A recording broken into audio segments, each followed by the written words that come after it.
오늘 오전에 다 같이 읽으실 성경 말씀은 데살로니가 전서 4장, 데살로니가 전서 4장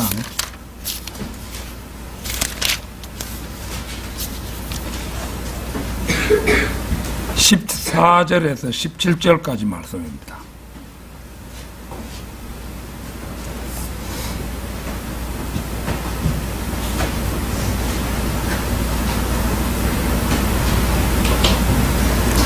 네, 데살로니가 전서 4장 14절에서 17절까지 말씀 다 찾으신 줄 알고 받들어 읽겠습니다. 이는 만일 우리가 예수님께서 죽으셨다가 다시 살아나신 것을 믿는다면 바로 그처럼 하나님께서 예수님 안에 자고 있는 자들 역시 그분과 함께 데려오실 것이기 때문이라. 이는 우리가 주의 말씀에 의하여 이것을 너희에게 말하기 때문이니 주의 오심까지 살아남아 있는 우리가 잠들어 있는 자들보다 앞서지 못하리라는 것이라. 이는 주께서 친히 하늘로부터 내려오시리니 환호와 천사장의 음성과 하나님의 나팔 소리와 함께 하시리라. 그리하면 그리스도 안에서 죽은 자들이 먼저 살아나리라. 그 다음에 살아서 남아있는 우리도 구름들 속으로 그들과 함께 붙들려 올라가리니 공중에서 주를 만나기 위함이라.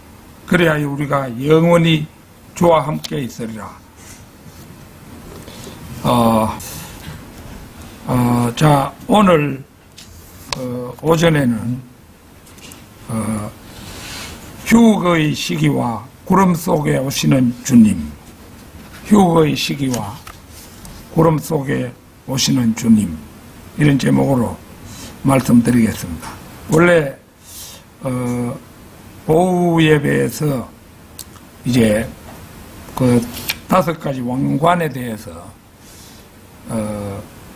그 설교를 하려고 해보니까 또 5가지 왕관, 이러니까 그리스도의 심판 때가 또 있고 이래서 휴거 후에 이제 우리가 주님과 함께 셋째 하늘로 가서 그리스도의 심판 때가 내 앞에 서야 되고, 그 다음에 이제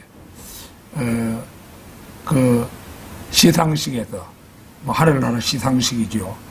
거기서 이제 결국은 그 5가지 왕관을 받게 되는 그런 것인데, 그래서 오전에 그 앞단계를 조금 해야 되겠다 이런 생각이 들어서 말씀을 준비했습니다. 예수 그리스도의 재림은 공중재림, 공중재림은 휴거죠. 그 다음에 지상재림, 이렇게 두 부분으로 나누어집니다. 공중재림, 지상재림. 그게 이제 공중재림이 휴거지요.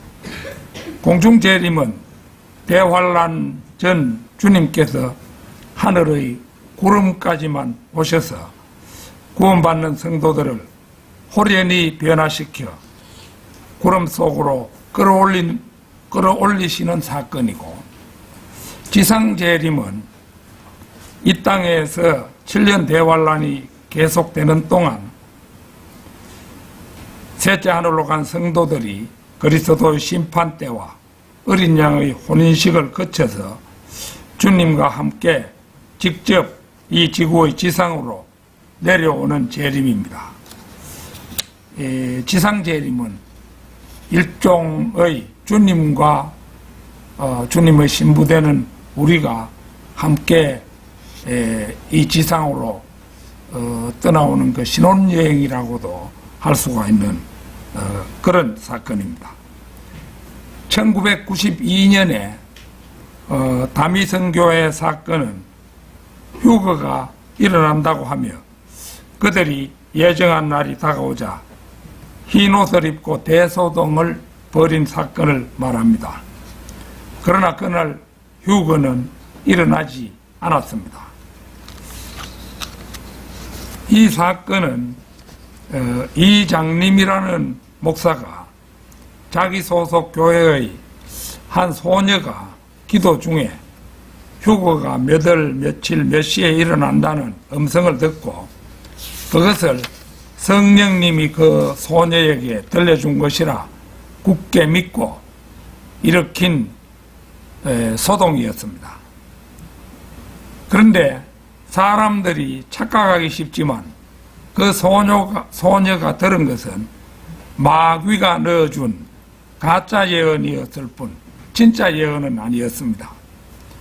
이 장님이란 사람도 예언이 무엇인 줄 모르고 일개 소녀의 말에 소위 목사라는 사람이 놀아났으니까 생각해 보면 너무도 상식 이하의 짓을 한 꼴이 되어버렸습니다. 그 바람에 이제 사실은 휴거는 앞으로 분명히 있을 사건임에도 불구하고 휴거라는 말을 하면은 이단시 하는 것이 우리 한국 교회들의 그 풍토입니다. 예언이란 것은 성경을 부지런히 읽은 사람이 성경의 예언을 다른 사람들에게 들려주는 것이 바로 참 예언임을 알아야 합니다. 성경이 기록되기 전에는 예언자들에게 하나님께서 직접 계신 그 음성을 들려주셔서 성경이 기록되게 하셨지만 성경이 다 기록된 후에는 개인 위주로 들은 음성은 마귀의 속삭임일 뿐 예언에 속할 수는 없습니다.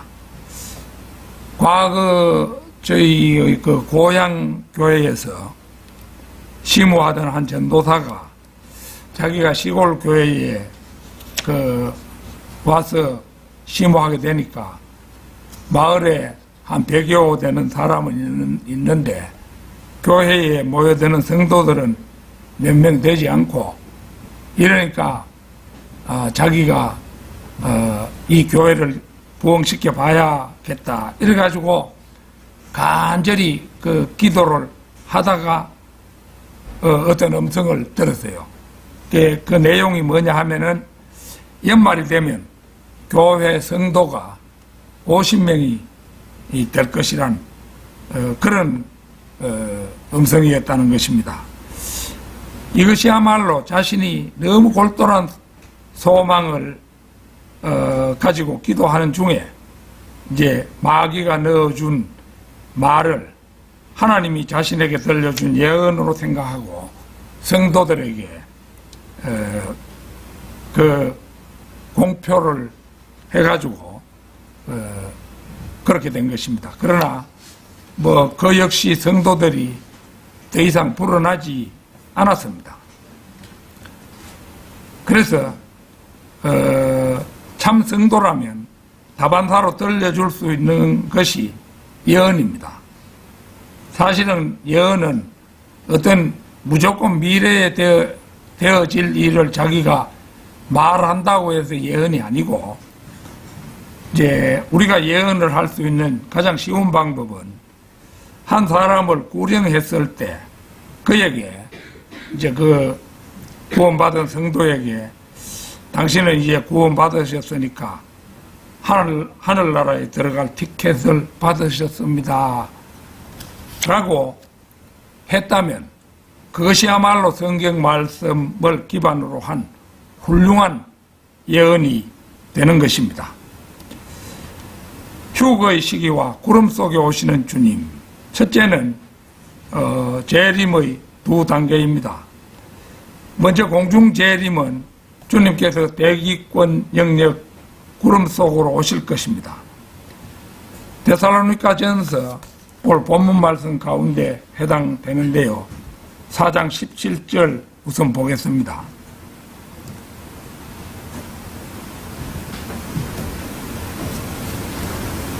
그 다음에 살아서 남아있는 우리도 구름들 속으로 그들과 함께 붙들려 올라가리니 공중에서 주를 만나기 위함이라. 그리하여 우리가 영원히 주와 함께 있으리라. 주님께서 공중 구름 속으로 오셔서 그리스도 안에서 먼저 죽은 자들을 부활시켜 불러 올리신 후 이제 지상에서 살아있는 우리들의 이름을 불러줄 때 우리의 몸은 호련히 변화되어 끌려 올라가 공중에서 주님을 영접하게 됩니다. 이것이 바로 공중재림, 곧 휴거입니다. 휴거된 성도들이 그리스도의 심판대를 거쳐 어린 양의 혼인식을 거치면 주님께서는 자신의 신부가 된 성도들을 데리고 대환란 말미에 자신이 성천하신 장소인 올리브 산 위에 서시는데 이것이 바로 지상재림입니다. 스가랴 14장 4절 찾겠습니다. 스가랴 14장 4절.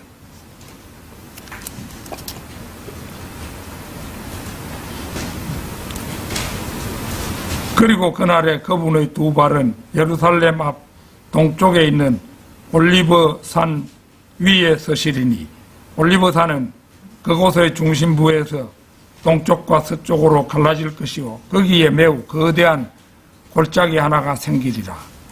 그리고 그 산의 절반은 북쪽을 향하여 그곳의 절반은 남쪽을 향하여 움직이리라. 주님의 지상 재림 때 올리브산, 이게 이제 한자로는 이제 올리브 나무를 감람나무 이러잖아요. 이게 감람산 이렇게 말할 수 있는데, 여기에 이제 대지진이 일어나서 올리브산은 그 중심부에서 동쪽과 서쪽으로 갈라지고 그 자리 매우 거대한 골짜기가 생겨난다는 예언입니다. 그리고 그 산 절반은 북쪽으로 나머지 절반은 남쪽을 향하여 움직인다는 놀라운 예언입니다. 바로 그날에 예수 그리스도의 두 발이 올리브산에 놓인다는 것입니다. 예수 그리스도께서 다시 오시는 첫 번째 단계는 휴거, 우리가 흔히 랩처라고 얘기하죠. 두 번째 단계가 이제 재림이라고 부릅니다. 이제 휴거와 재림을 다 합쳐서 재림이라고도 부르고, 그 공중재림, 지상재림 이렇게 나누기도 하고, 그냥 이제 두 번째 단계를 지상재림에 대신해서 그냥 재림이라고도 부르는 것입니다. 두 단계 사이에는 7년이라는 기간이 있습니다. 그 기간 동안 하늘에서는 그리스도의 심판 때와 어린 양의 혼인식이 있고 지상에서는 대환란이 있을 것입니다. 휴거의 시기와 구름 속에 오시는 주님, 둘째는 공중재림 곧 휴거입니다. 오늘의 본문 말씀 데살로니가전서 4장 14절에서 17절을 다시 보겠습니다. 이는 만일 우리가 예수님께서 죽으셨다가 다시 살아나신 것을 믿는다면 바로 그처럼 하나님께서 예수님 안에 자고 있는 자들 역시 그분과 함께 데려오실 것이기 때문이라. 이는 우리가 주의 말씀에 의하여 이것을 너희에게 말하기 때문이니 주의 오심까지 살아남아 있는 우리가 잠들어 있는 자들보다 앞서지 못하리라는 것이라. 이는 주께서 친히 하늘로부터 내려오시리니 환호와 천사장의 음성과 하나님의 나팔 소리와 함께 하시리라. 그리하면 그리스도 안에서 죽은 자들이 먼저 살아나리라. 그 다음에 살아서 남아있는 우리도 구름들 속으로 그들과 함께 붙들려 올라가리니 공중에서 주를 만나기 위함이라. 그리하여 우리가 영원히 주와 함께 있으리라. 우리는 이 대목에서 휴거가 이제 두 단계로 요 공중재림도 두 단계인 것을 알 수가 있습니다. 그리스도 안에서 죽은 자들의 부활, 그게 있고요. 그게 먼저 있습니다. 그 다음에 이어서 성도들의 휴거가 이제 일어나는 거죠. 곧 잠들어 있는 자들의 부활이 먼저 있고, 그 다음 살아있는 자들의 휴거가 그것입니다. 그런데 이제 우리가 방금 읽어본 요 대목을, 장로교 이런 데서는 이걸 뭐라고 얘기하는 거 아니? 이제, 그 비유라고 얘기합니다. 뭐 비유 이러면서, 이 비유가 아니고 그냥 사실을 서술한 거죠. 사실의 서술인데 이거를 비유라고 얘기하니까 그 사람들 생각해보면 참 답답할 지경입니다. 휴거의 또 다른 위대한 말씀은 고린도전서 15장 51절에서 55절 말씀입니다. 같이 한번 찾아보겠습니다. 고린도전서 15장 51절에서 52절, 53절, 55절까지입니다. 보라, 내가 너희에게 한 신비를 제시하노라. 우리가 모두 잠자게 되지 아니할 것이요 오히려 우리가 모두 변화되리니 눈 깜짝하는 순간에 그리고 마지막 나팔 소리에 그러하리라. 이는 그 나팔이 소리를 낼 것이요 죽은 자들이 썩지 아니하는 몸으로 일으켜질 것이며 우리가 변화될 것이기 때문이라. 이는 이 썩는 몸이 반드시 썩지 아니함을 입을 것이요 이 죽을 수밖에 없는 몸이 반드시 불멸을 입을 것이기 때문이라. 그리하여 이 썩는 몸이 썩지 아니하는 것을 입고 이 죽을 수밖에 없는 몸이 불멸을 입게 된다면 그때는 이와 같이 기록되어 말하기를 사망은 승리 속에 완전히 삼켜지리라 한 것이 실현되리라. 오 사망아, 너의 쏘는 침이 어디 있느냐? 오 음부야, 너의 승리가 어디 있느냐? 여기에서 끝 두 문장 55절은 죽음을 보지 않고 몸이 변화될 성도에게만 해당되는 말씀입니다. 오 사망아, 너희 쏘는 침이 어디 있느냐? 오 음부야, 너희 승리가 어디 있느냐? 요 이제 두 문장은 55절인데, 요것은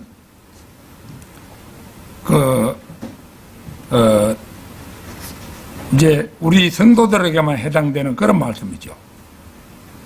예, 그 까닭은 주님 죽음을 맛보지 않은 사람들만이 이제 오 사망아, 너희 쏘는 침이 어디 있느냐? 오 음부야, 너희 승리가 어디 있느냐? 이렇게 외칠 수 있기 때문입니다. 휴거의 시기와 구름 속에 오시는 주님. 셋째는 주님의 오심, 휴거와 재림, 이 두 가지가 주님의 오심이 되겠는데, 주님의 오심은 언제인지는 모르나 갑작스럽게 임할 것이라는 사실입니다. 마태복음 24장 36절 보겠습니다. 마태복음 24장 36절.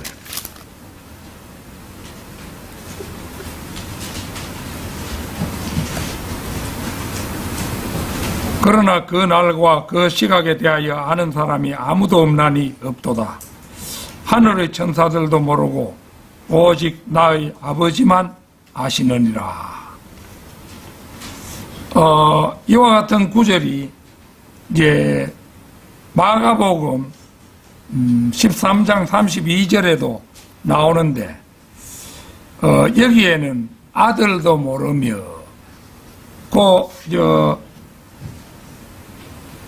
마태복음 24장 36절에는, 이제 거기에 빠져있는 아들도 모르며, 이런 이제 말이 빠져있죠. 근데 이제 마태복음에는 13장 32절에 보면 아들도 모르며, 아들이 예수님이잖아요. 그 아들도 모르며 요 말이 첨가되어 있다는 것입니다.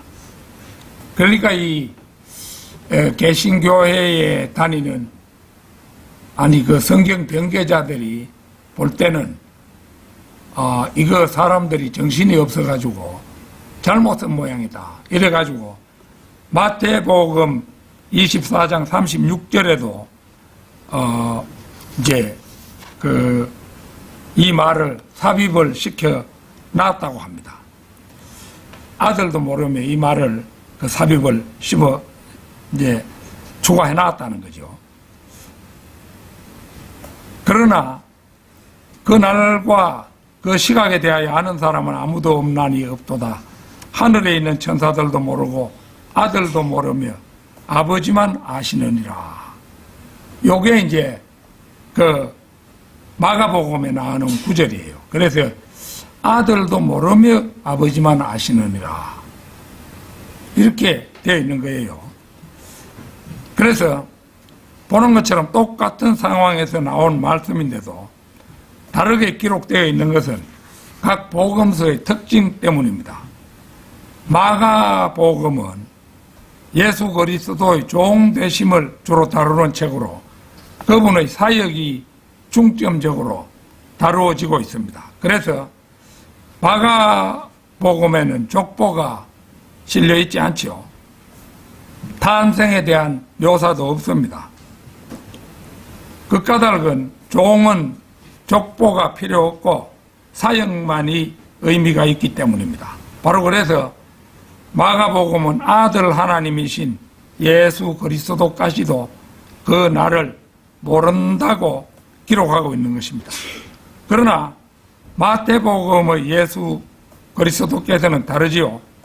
이 책에서 그분은 왕이십니다. 왕께서 자신의 날을 모르실 이유가 없다는 거죠.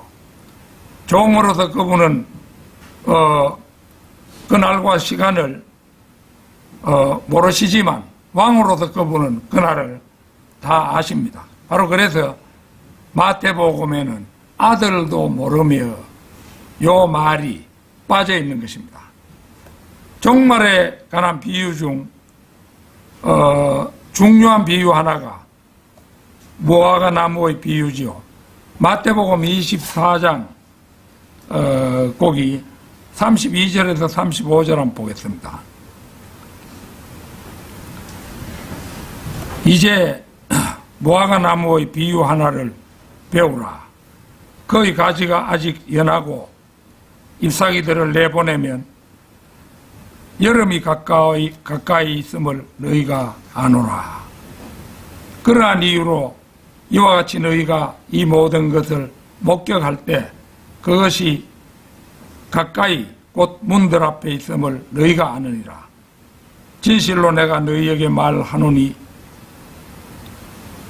이 모든 일들이 성취되기까지 이 세대는 지나가지 않으리라. 하늘과 땅은 없어질 것이나 나의 말들은 없어지지 아니하리라.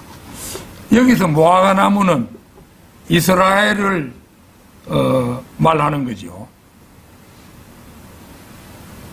AD 70년에 로마에 의해서 이스라엘은 파괴되고 유대 민족은 전 세계로 흩어졌습니다. 그런데 그로부터 약 2000년이 흐른 후 이제 그의 가지가 아직 연하고 잎사귀들을 내보내면 여름이 가까이 있음을 너희가 아노라. 이 예수님의 예언대로 1948년 유대 민족이 이스라엘이라는 이름으로 자신들의 옛 땅에 국가를 세우는 일이 기적처럼 일어났습니다. 그리고 이런 일이 목격될 때는 한 세대 후에 재림이 일어나는데 마태복음 1장에 따르면 한 세대는 51년입니다. 그러니까 이제 이스라엘이 독립하게 되면은 그때부터 1948년부터 한 세대 안에 주님의 재림이 일어난다 이겁니다. 그러면 이제 마태복음 1장에 따르면 한 세대는 51년에 이제 해당하므로 이걸 이제 계산해 보면은 1948년 더하기 51년 하면은 1999년이지요. 그래서 곧 1999년에 일어난다는 그런 얘기죠. 물론 마태복음 24장은 재림과 관련된 장입니다. 그러나 전천년주의 입장에서 볼 때 7년 환란 끝에 재림이 예정되어 있기 때문에 휴거는 환란 직전에 일어나야 합니다. 이 전천년주의, 우리는 전천년주의 신앙 속에 살아가고 있죠. 전천년주의라는 것은 대환란 이전에 이제 휴거가 일어난다는 그 주의가 전천년주의잖아요. 그래서 적지 않은 사람들이 1999년에서 환란기간 7년을 빼면 1992년이 되는데 이 해에 휴거가 일어날 것이라는 주장을 한 일이 있습니다. 그러나 그때 휴거는 일어나지 않았습니다. 마태복음 외에 성경에서 세대를 의미하는 구절이 나타난 곳은 두 곳입니다. 먼저 시편 90편 모세의 기도 10절을 한번 보겠습니다. 시편 90편 찾겠습니다. 시편 90편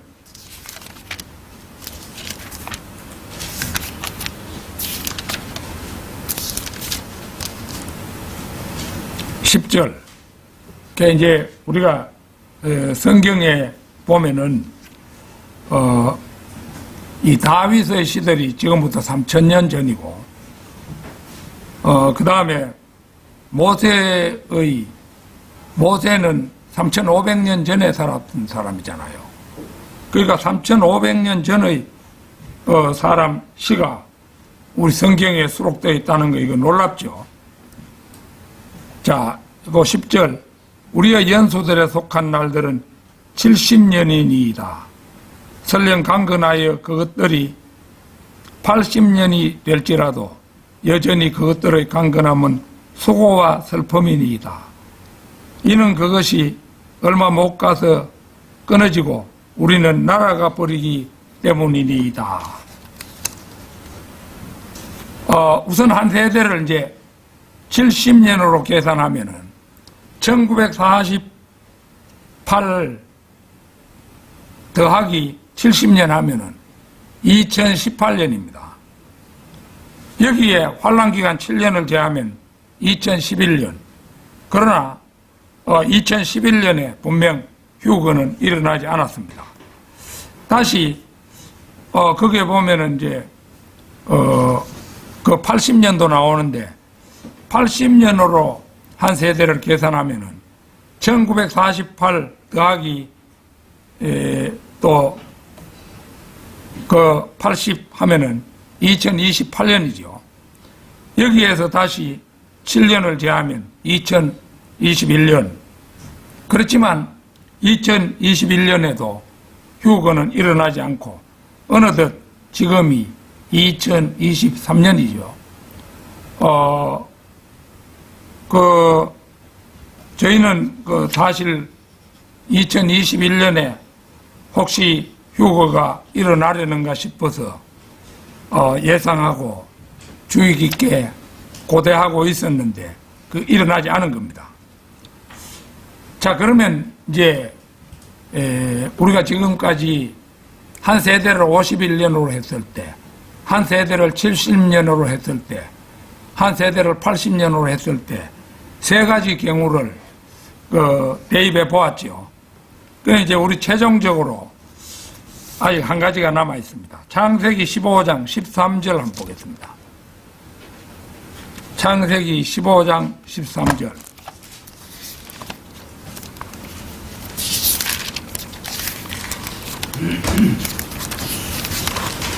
(15장 13절)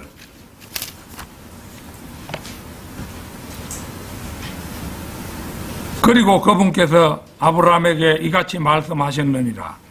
너희 씨가 그들의 지역이 아닌 한 지역 가운데서 타국인이 될 것이요 저들을 섬기리라는 것을 확실하게 알라. 그리하여 저들이 400년간 그들을 괴롭히리라. 이런 말이 나오죠.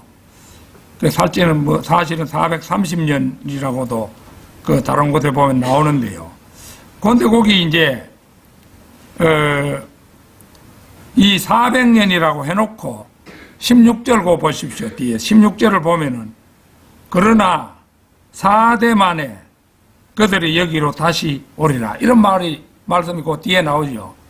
그러면 400년을 4대라고 했으면 한 대가 100년이잖아요. 100년이면은 이제 100년을 한 세대로 이제 잡는 계산이 남아 있습니다. 그래서 이것을 번거롭지만 다시 계산해 보면은 1948년 더하기 100 하면은 2048년입니다. 여기서 7년을 제하면 2041년이 되지요. 이 성경에 나오는 그 경우들을, 내 경우들을 일일이 대입해 볼 때 현재 남아있는 것은 2041년에 휴거가 일어난다는 그것만 남아있는 셈이죠. 그런데 41년이 꼭 41년에 맞추어가 일어나느냐, 이거는 아니죠. 그래서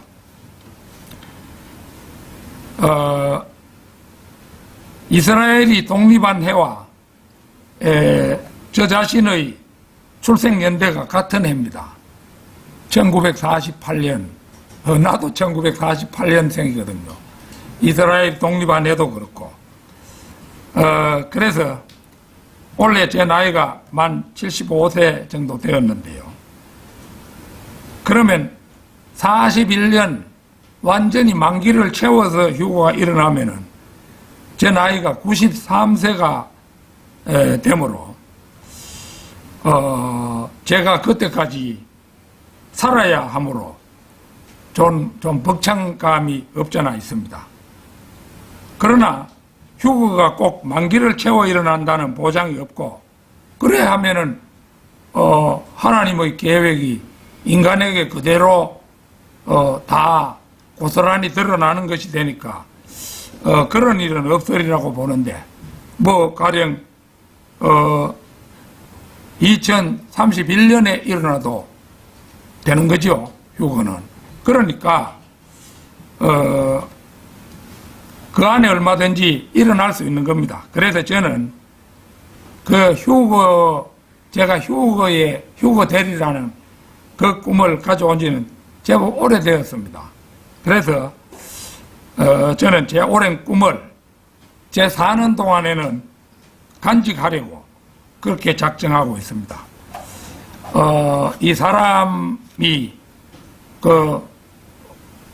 그 수명을 사는 것은 하나님께 달려 있으므로 우리가 저 지난번 설교에서 보았죠. 칼렙 보면은 그랬잖아요. 그래서 사람이 오래 사는 것, 하나님이 한 인간에게 건강을 주시면은 뭐 93세 정도 사는 거 일도 없지요. 그렇죠. 그러니까 저는 그 꿈을 가지려고 그렇게 생각하는 겁니다. 자, 24장 34절 한번 보겠습니다. 마태복음 24장 34절.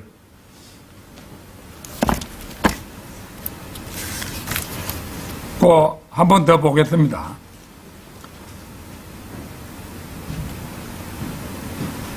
거기 보면은 그 뒤에 이 모든 일들이 성취되기까지 이 세대는 지나가지 않으리라. 이래 돼 있죠. 이 세대. 자, 그러면 이제 51년을 한 세대로 보는 것도 엇나갔다. 70년을 한 세대로 보아도 엇나갔다. 80년을 한 세대로 보는 것도 엇나갔다. 그러면 이제 창세기 15장의 한 세대를 100년으로 보는 것. 이게 이제 그 한 세대라고 했는데 이 모든 일들이 성취되기까지 이 세대는 지나가지 않으리라. 반드시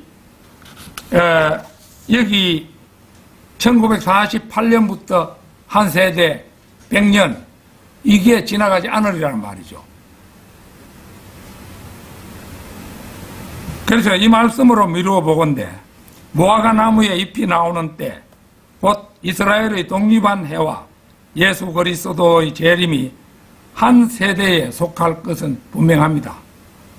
예수님께서는 무화과 나무가 잎을 내는 것과 그 일, 곧 예수 그리스도의 재림이 이 세대가 지나가기 전에 이루어진다고 말씀하셨기 때문에 그렇습니다.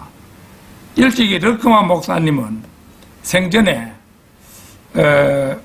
1948년 이스라엘이 독립하던 해에 태어난 사람은 예수 그리스도의 재림을 목도할 것이라고 분명히 밝힌 대목을 저는 그분이 지은 어느 책에서 읽은 기억이 있습니다. 어딘가 내가 지금 기억은 못하는데요. 따라서 우리가 예수 그리스도의 재림이 몇 날 몇 시에 있다고 단언하지는 못해도 분명히 가까운 장래에 휴거라는 미정유의 사건이 있을 것은 분명하다고 저는 확신합니다. 성경에 휴거에 대한 이런 말들이 이렇게 구체적으로 나와 있는데 그러면 휴거가 일어나지 않으면 그게 모두 거짓말이란 말입니까? 우리 바이블 빌리버들은 성경대로 될 것이라는 그 사실을 믿는 사람들이잖아요. 휴거의 시기와 구름 속에 오시는 주님. 넷째, 휴거는 선별적으로 이루어질 것이 분명하다는 사실입니다. 휴거는 성도들과 믿지 않는 사람들을 분리하는 것은 물론이요. 분명히 믿지 않는 사람들은 땅에 남고 우리는 올라가는 거잖아요. 그러니까 그 선별적으로 이루어진다는 겁니다. 또 남편과 아내도 분리될 수 있다는 거죠. 이거 보면은 이제 그 포항의 형제님은 자칫하면은 남고 아내만 갈 가능성이 있었는데 이제 안심해도 되는 그런 형편이 되었습니다. 또 육신의 형제자매들 부모도 그렇겠고 또 자기 자식도 그렇겠죠.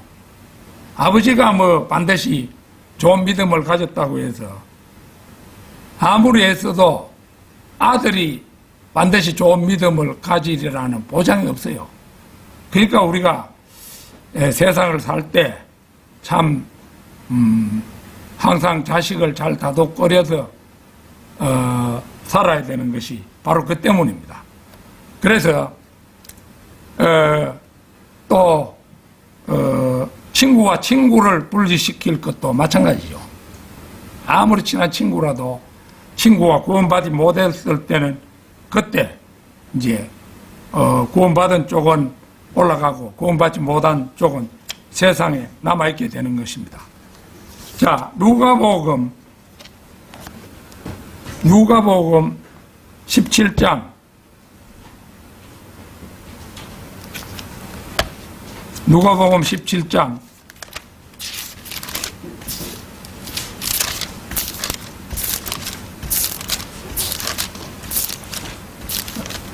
누가복음 17장 34절에서 36절입니다.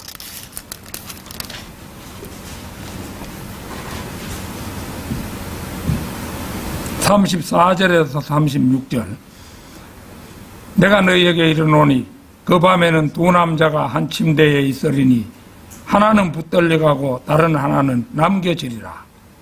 그 여자가 함께 곡식을 빻고 있으리니 한 명은 붙들려가고 다른 한 명은 남겨지리라. 두 남자가 들판에 있으리니 한 명은 붙들려가고 다른 한 명은 남겨지리라.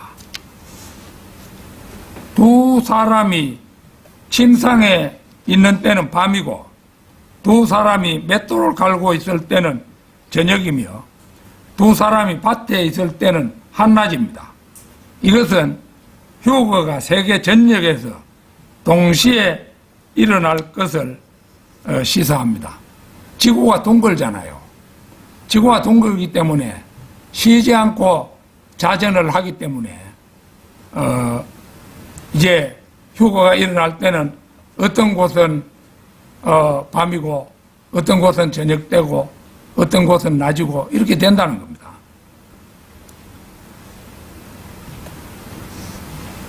그래서 사도 바울도 그것이 순식간에 또 눈 깜짝하는 순간에 일어날 것이라고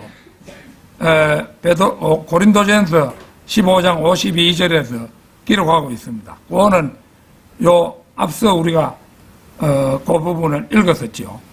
예수님께서도 마태복음 24장 27절 한번 보겠습니다. 마태복음 24장 27절.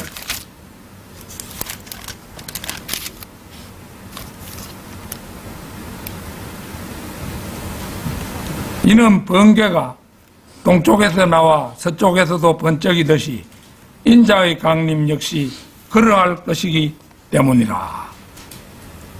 이게 예수님의 말씀입니다. 휴거는 이 시대의 가장 놀라운 미정유의 사건이 될 것입니다. 휴거는 눈 깜짝하는 순간 지구 전역에서 일어날 것이기 때문에 낮에 속하는 부분에 있는 사람들은 그 놀라운 사건을 목도하게 될 것입니다.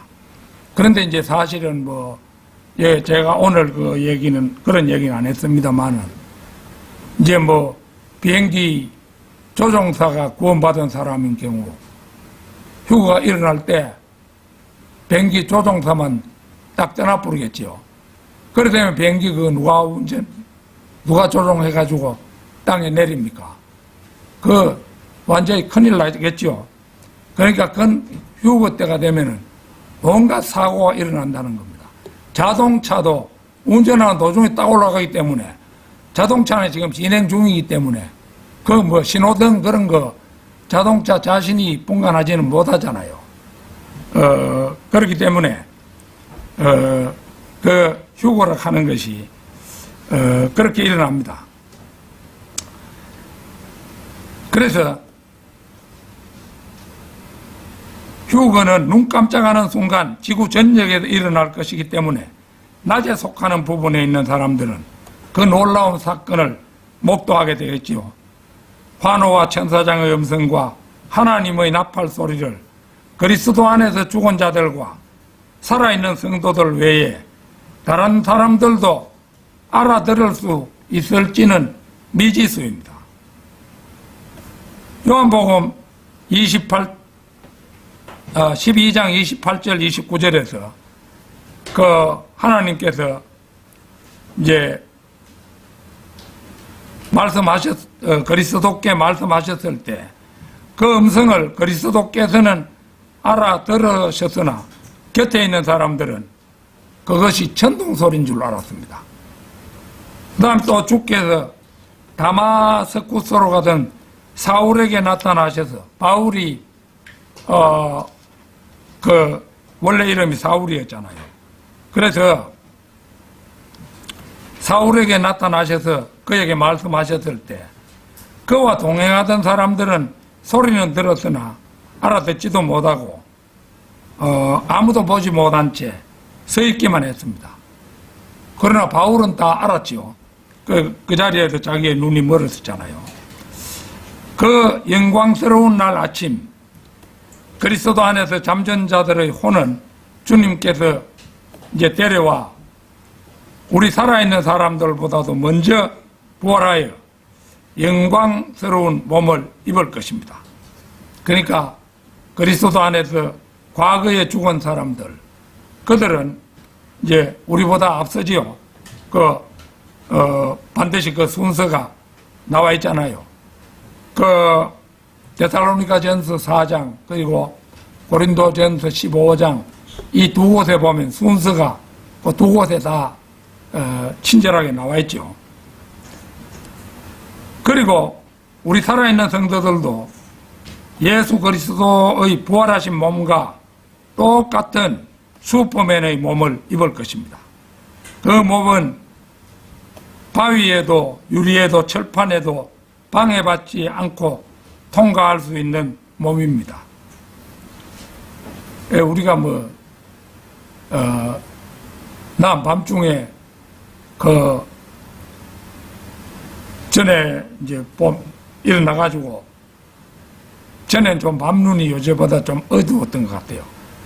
캄캄해서 아무것도 안 보이고 이러니까 밤중에 불 켜지 않고 그렇게 막 가다가 의자에 정강이를 사정없이 들이받아가지고 다치기도 하고 이럴 때가 종종 있었는데요. 이제 이 부활한 몸이 되면은 그런 게 아무 상관이 없습니다. 아무 거침이 없습니다. 이 건물 안에서 바깥으로 그냥 나가버립니다. 그러니까 대단한 몸이지요. 슈퍼맨의 몸입니다. 그 몸은 바위에도 유리에도 철판에도 방해받지 않는 그런 몸입니다. 삼조강연의 저편의 먼 거리도 껑충 뛰어서 건너갈 수 있는 그런 몸입니다. 저는 전에 몽골을 여행할 때 그들 특유의 천막 게르에서 자고 새벽에 일어나서 먼동이 트는 새벽녘 아무도 일어나지 않는데 저 혼자만 일어나가지고 그 새벽녘에 그 몽골 평원에 서 있었습니다. 근데 멀리 지평선에 마치 큰 수레처럼 누워있는 북두칠성을 그 장엄한 광경을 감탄을 거듭하면서 바라본 적이 있습니다. 그러나 그날이 되면은 아득한 거리의 별들까지도 마음만 먹으면 언제든지 날아가 구경할 수 있을 것입니다.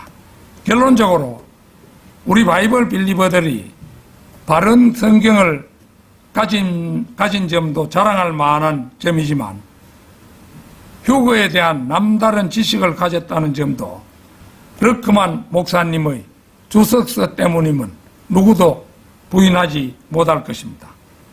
제가 그 당시에 신학교에 가기 전에는 휴거 같은 거 휴자도 잘 몰랐습니다.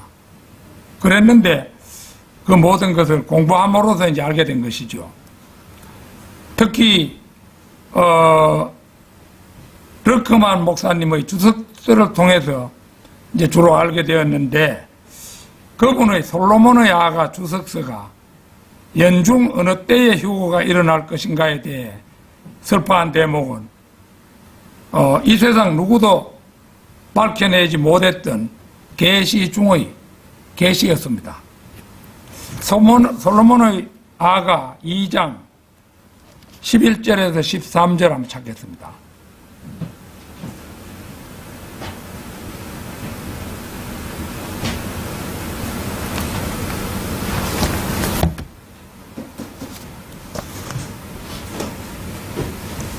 (11절에서) 13절 이는 보라 겨울이 지났고 비도 그쳐 사라졌기 때문이라. 지상에는 꽃들이 모습을 드러내는도다. 새들이 노래하는 때가 왔으니 산비둘기의 음성이 우리의 대지에서 들려오는도다. 무화과 나무는 푸른 무화과들을 내밀고 연한 포도가 열린 포도나무들은 좋은 향냄새를 풍기는도다. 일어나라 나의 사랑 나의 어여쁜 자야, 일어나서 거기를 떠나 이쪽으로 오라. 나의 사랑 나의 어여쁜 자야, 일어나서 거기를 떠나 이쪽으로 오라. 이거를 휴거 때 주님께서 오셔서 우리를 구원받은 우리를 부르시는 주님의 음성으로 인식한 사람이 르크만 목사님밖에 없었어요. 세상에 누구도 이거 예측 못한 일이죠. 연인을 부르는 전형적인 연가의 한 부분을 휴거의 그림으로 본 사람은 그 르크만 목사님 외에는 누구도 없었습니다. 자, 그래서 거기 11절을 보면 겨울이 지났고 비도 그쳐 사라졌다는 말이 나오는데요. 이때는 12월이나 1월, 2월이 아니라는 겁니다. 꽃들이 모습을 드러내고 새들이 노래하며 산비둘기 울음이 대지에서 들리는 때가 암시하는 것은 5월입니다. 5월을 계절의 여왕이라고도 하잖아요. 무화과 나무는 푸른 무화과들을 내밀고 연한 포도가 열린 포도나무들은 좋은 향기를 풍기는도다. 그게 이제 휴거도 믿는 사람도 제각각이에요. 그래서 어떤 사람은 이제 우리는 르크만 목사님의 주석서에 의해서 이제 5월 말에서 6월 초 이 휴거를 믿고 있지만은 세상 사람들 가운데는 휴거를 믿는 사람들 가운데도 9월 휴거서를 더 많이 믿어요. 그런데 여기서 보면 무화과 나무는 푸른 무화과들을 내밀고 이랬잖아요. 아직 무화과 나무 열매가 푸른 무화과, 그 다음에 연한 포도가 열린 포도나무들은 좋은 향기를 풍기는도다. 이게 연한 포도가 열린 포도나무들, 이거는 포도가 까맣게 익은 이런 것을 나타내는 것이 아니고 그 포도나무 열매가 아직 전체가 푸른 상태에서 한창 이렇게 열린 그런 때를 나는 그거를 언제 때가 되면 한번 그것도 향기가 나는지 한번 살펴봐야 되겠는데 이게 분명히 요걸 그때로 보거든요. 그런데 이거를 전에 내가 한번 설교를 했었거든요. 하니까 어떤 누가 요 대목을 봐라. 무화과 나무는 푸른 무화과를 내밀고 이거는 5월이지만은 5월에서 6월 초까지지만은 포도나무가 좋은 이제 연한 포도가 열린 나무들은 좋은 향기를 내는도다. 이거는 포도가 익은 상태를 말하는 것이 아니죠. 같은 5월 말과 6월 초를 가리키는 그런 말입니다. 그런데 여기 보면 연한 포도가 열린 나무들은 이 윤경원 목사가 이렇게 번역을 해놨는데 이 번역이 잘 됐다 이렇게 봅니다. 그 다른 성경은 착각하기 쉽도록 그렇게 되어 있어요. 이 구절을 보면 마태복음 이제 24장 32절이 떠오릅니다. 무화과 나무는 요 대목을 두고 하는 말입니다. 그의 가지가 아직 연하고 잎사귀들을 내보내면 여름이 가까이 있음을 너희가 아노라. 솔로몬의 아가 2장 13절이 가리키는 계절은 여름으로 들어가는 늦은 봄입니다. 푸른 무화과는 익은 무화과가 아니고 연한 포도 역시 익은 포도가 아닙니다. 달력으로 보면 13절은 5월 말과 6월 초입니다. 1년 12달 가운데 주님이 오시는 계절은 늦은 봄 5월 말과 6월 초에 걸쳐서 어느 날에 주님께서 오신다. 이것만 해도 우리 바이블 빌리버들이 세계 전체에서 저 플로리다의 르크만 목사님이 심호하던 교회 사람들하고 우리가 이제 유일하게 요걸 적용할 수 있는 사람들이죠. 그 외에는 허리멍텅하게 적용을 하고 9월 달에 휴거가 일어날 것이다. 그건 사실은 헛소리죠. 그렇게 하는 사람들이 많은데요. 그래서 우리 바이블 빌리버들은 르크만 목사님이 밝혀낸 계시에 의하여 한 해의 5월과 6월이 지나면 올해도 주님께서는 오시지 않으셨구나 하고 또 다음 해로 기대를 넘겨 5월 말과 6월 초를 다시 기다리곤 하는 것입니다. 우리는 르크만 주의를 따르는 사람들이라고 할 수 있죠. 이거는 르크만 주의를 따르는 사람만이 아는 놀라운 진리에 해당합니다. 해마다 우리 모퉁이 돌 펴낼 때, 처음에 펴낼 때 그때가 4월이었던가요. 그래가지고 처음 배내면서 그때 5월에서 6월 초에 걸쳐서 일어나니까 이거 참 금방 발간했는데 금방 휴거가 일어나면은 이거 섭섭해서 어쩌나 했는데 아직 휴거는 안 일어났죠. 그러니까 그러나 다른 무리보다는 우리가 앞서 있어요. 우리는 연중 어느 때 일어나는 거 요것만은 확실하게 알고 있죠. 다른 사람들은 그 이제 휴거는 인정하고 있지만은 한 해 중에 어떤 때에 일어나는 거 이거는 우리밖에 모르는 그런 비밀이라고 할 수 있죠. 그래서 그것만 알아도 어딥니까? 해마다 마음속으로 휴거의 소망을 저버리지 않는 성도 여러분이 되시기를 기원합니다. 다 같이 기도드리겠습니다.